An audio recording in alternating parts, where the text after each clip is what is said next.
Your live interactive Weather Authority coverage will begin shortly.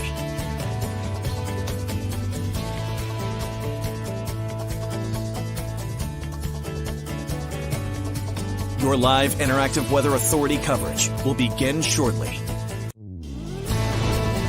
Your live Weather Authority coverage starts right now. Alrighty, good evening, everyone. We'll try that again. I started the old Facebook Live, and I just found myself staring at the camera, not even knowing it was recording. Thanks for joining us tonight on Facebook Live, YouTube, Twitter. We can do a little recap of some of the strongest winds that we had today. We can look at this historic storm, and not only wind, but also in major coastal flooding. We reached the number 4 spot for the highest tide on record in Portland. I'm pretty sure those records go back to 1912, and we hit the 4 spot today. How about that? Peak wind gusts in Portland, 64 miles per hour. Many towns gusted 50 to 65 miles per hour. And we'll continue to have some strong gusts overnight, but I think the extreme gusts are behind us. We're going to start focusing in on the colder air moving in. It's just started to infiltrate southern and central Maine. I think there's a chance for a few snow showers overnight.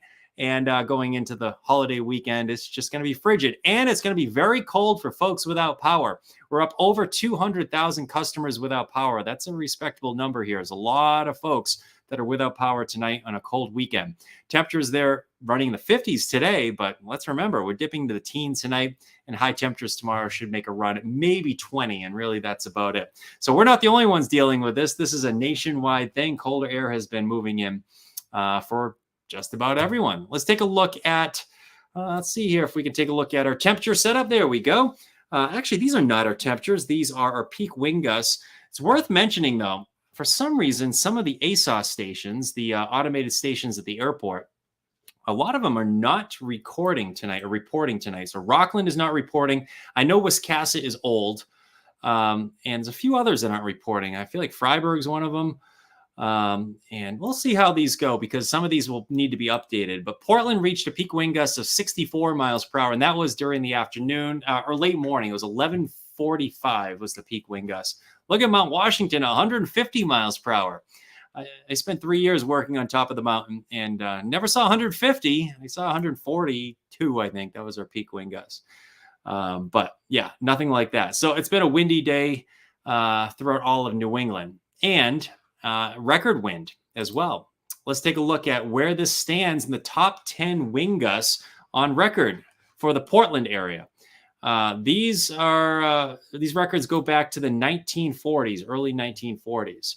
On top of the list is the great Greg Lagerquist birthday storm of 2010. Let's see, we have Hurricane Donna in here. We have Hurricane Gloria, 85. I remember I didn't have school for that for a few days. Hurricane Carol, before my time, 1954. 2 weeks later, they had Etna. That was another hurricane, 1954. The Halloween blackout, that one I remember well. It was early in the morning, 69 miles per hour. And then this morning, here we go, 64 miles per hour. And that was at 11:45 this morning. Let's see, the other big one was in 2019, the other October storm. So a lot of October storms lately. And turns out we had to knock Hurricane Bob off the list. Hurricane Bob was number 10, but it is no longer number 10. It's number 11. So I have a special place in my heart for Hurricane Bob. So it's too bad to say goodbye to that. Here's a look back at your time lapse from Old Orchard Beach. Right now we have waves 15, 20 feet out in the Gulf of Maine. This is a big deal for not only just coastal flooding, but the wave action was pretty wild today as well.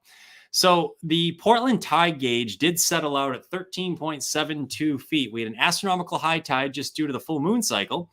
And that's not what I want to do. And you had a storm in on that. This is why we had the problems. We had a 4th highest tide on record. I'm pretty sure this goes back to 1912. Some respectable storms in there. We have the blizzard of 1978, the storm that happened after that. We have, let's see here, the Patriots Day storm. Remember that one in 07? I sure do.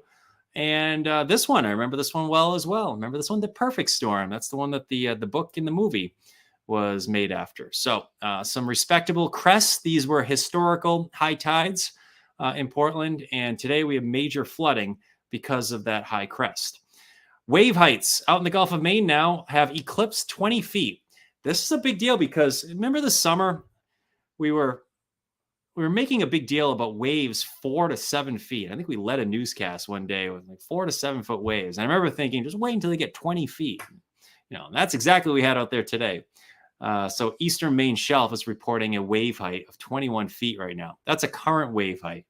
The winds out in the Gulf of Maine are still gusting. Wow, look at that. Portland buoy, last check, right around 60 miles per hour. The wind is shifted over to the southwest, and the colder air is trying to move in. That doesn't sound right, does it? Usually you get a warm wind direction with the southwest, but this one's breaking the rules.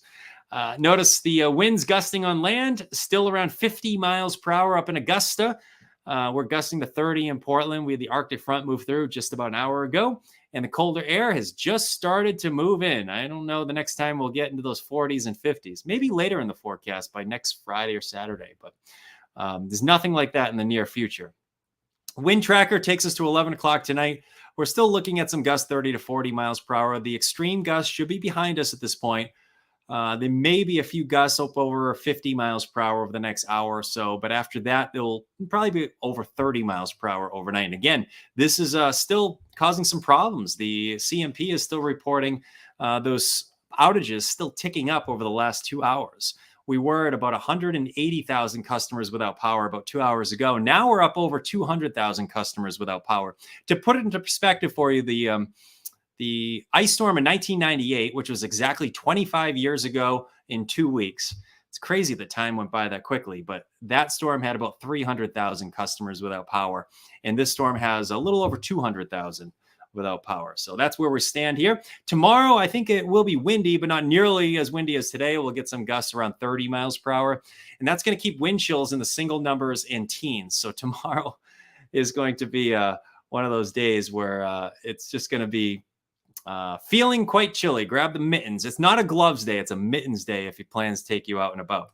Now might be an appropriate time to look at some of the video. One of our editors put this together for me earlier. Let's see if we can bring this up here. Yeah, there we go.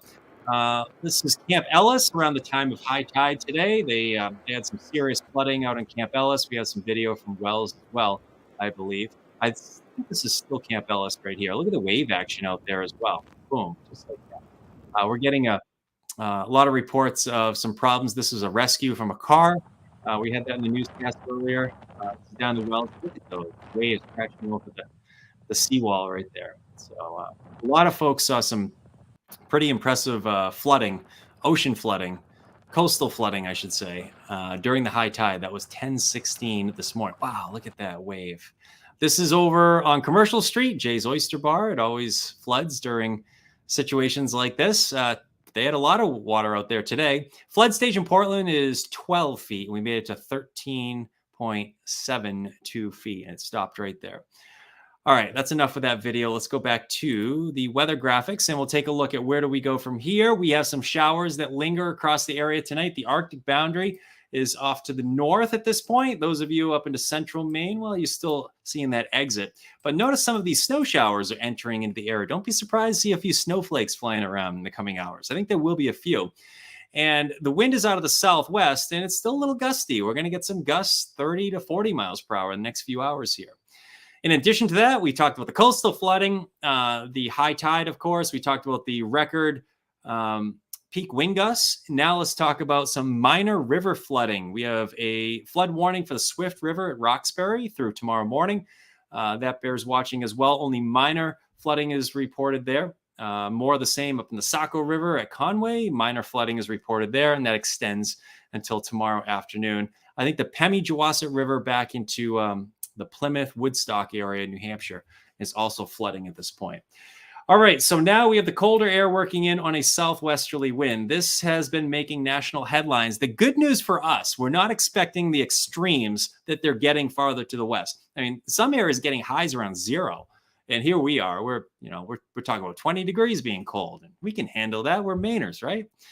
So tomorrow will be around 20 for a high. I mean, that's nothing. We have wind chills in the single numbers in teens. It is something if you don't have power, though. I mean, this is a serious situation. We could be talking about being very uncomfortable, of course, and also the pipes bursting as well. It's not like it's a calm wind. You get that wind that kind of gets in the cracks, especially the old farmhouses, This is something that needs to be monitored as well. So I would imagine some warming huts or warming centers are going to open this weekend. We had a report of one of them opening on our newscast tonight already. I can't remember what town. I want to say it was Cumberland, perhaps. Could be wrong about that, but that's on our website at WGME.com. Colder air winds out this weekend. Let's go through time and walk you through the holiday weekend forecast. Here we are, 10 o'clock tonight. Temperatures are running in the 20s, so we're going to cool off pretty quickly over the next 2-3 hours. Storm Tracker is pretty quick in getting in some of the colder temperatures over the next few hours. Tomorrow, look for, temperatures starting in the teens, maybe some single digits in some areas, and will probably be in the upper teens and low 20s for afternoon highs. And the winds tomorrow, they're going to gust around 30 miles per hour, the extremes winds that we had earlier. That is behind us at this point. But with air temps in the teens and 20s, we're talking wind chills in the single numbers and lower teens. All right, big guy's coming to town on Sunday, right? So here he is. Look for high temperatures in the 20s. And there's Santa right there. Why not? We're going to see some sunshine return that day as well. Quick look at the 7 days. Some sun returns tomorrow. Look for partly sunny skies Sunday. Now, next week, some clouds will mix in, maybe a few snow showers here and there, Tuesday, Wednesday, Thursday. Some milder air, I think, is going to try to get in here. In the extended forecast, it might actually rain a little bit for the New Year's weekend. That's something nobody wants, but I think there might actually be a little bit of rain. But that's a ways down the road. I don't see any big storms in the forecast after tonight. Major concern tonight, or first concern tonight, will be the potential for icing on the roadways. All those wet surfaces, they're freezing up. We still have some winds. There could be a few more power outages. At last check, CMP is reporting 200,000 customers without power. All right, let's take a look at some of your comments here, and maybe we can answer some of the questions. Let's see here. It says St. Joseph's, Deb says, is opening a warming run and place for showers. That's good to know. So folks that need to get warm, St. Joseph's may be a good place for that. Thank you for the update on that, Deb. Appreciate that. All right. In Winslow, the Cumberland Farms is flooded and a car is stuck in the road by McDonald's. Ooh, Martin, thanks for the update on that. Winslow, we have some flooding occurring there. I wonder if it's a stream or river out of its banks or if it's just some road flooding, but appreciate the update. Troy says it's December. Yeah, we have a long way to go. I'm with you on that. Yeah, I don't think we going to have many major storms this winter after this one. And we've been highlighting this winter, December probably being the most active, and so far we're living up to that winter forecast. We have last Friday's storm. We have this Friday's storm. Kelly says, thanks for the, you're welcome, Kelly. Thanks for checking in. Let's see here. Welcome to Maine, Troy says. All right. Cameron says, in Auburn, they are without power. One other side of the street has power. One doesn't. I don't know why that is. Yeah, I never know why that is. Different grids. I'm not sure.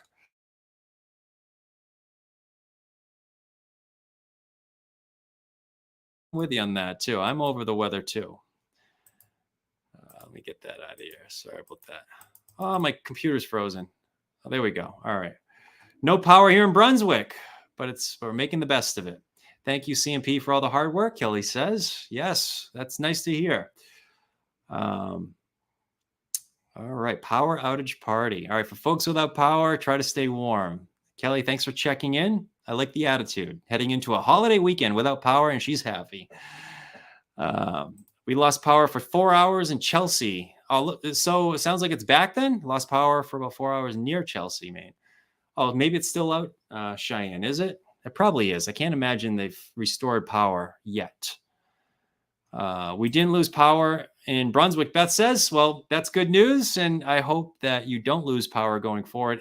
I think if you've made it to this point without losing power, you're probably in pretty good shape. Next hour or two, we might get a few gusts, 40 to 50, but we'll probably get gusts over 30 later on tonight.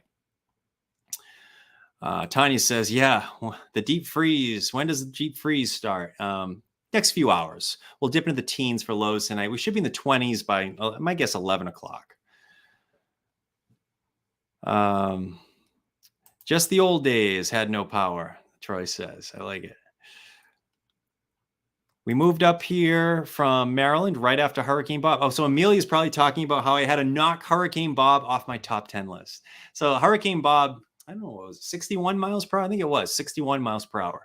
And that is no longer in the top 10 list.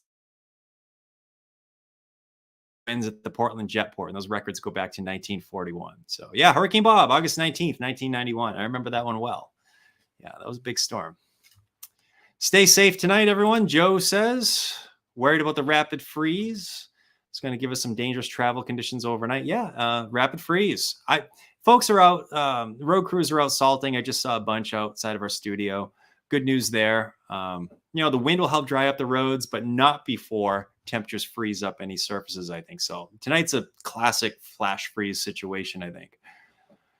No power for most of the day in South Portland, Susan says. Yeah. I hope you get power back soon.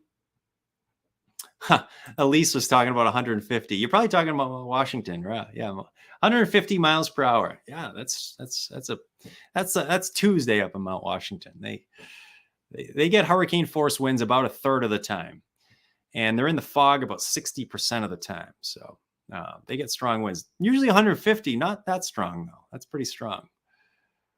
All right.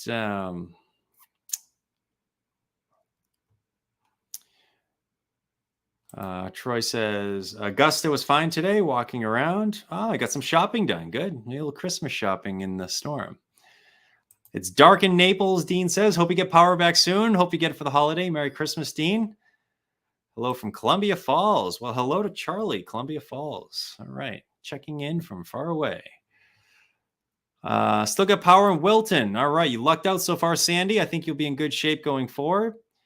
Cameron says, here in Auburn, we are without power. Okay, we already talked about that. One side of the street has power, one side of the street doesn't. Don't know why that happens. Eric says power went out for 10 minutes and it came back on. And Cheyenne says, hello, good evening to you as well, Cheyenne. All right. I think we've answered all the questions. All right, here are the peak wind gusts so far. And some of these are old. And for the life of me, I don't know what is going on with some of these ASOS stations over here. So there are many gusts, like Cape Elizabeth had gusts well over 50 miles per hour. I think Shapley had a 66 mile per hour gust. There are some Mesonet sites, like backyard sites, that report that had some gusts over 60 miles per hour as well. And hopefully get those on for CBS 1311, Fox 23 at 10. All right, folks, I'm going to take a little break. Hope everyone has a nice night out there and tries to stay warm. If you have power, try to stay warm there. And again, you can check out our website for some of those warming centers that are opening. And that was valuable information about that warming center at St. Joe's that's opening as well. All right, folks, take care. Have a nice night. Stay warm.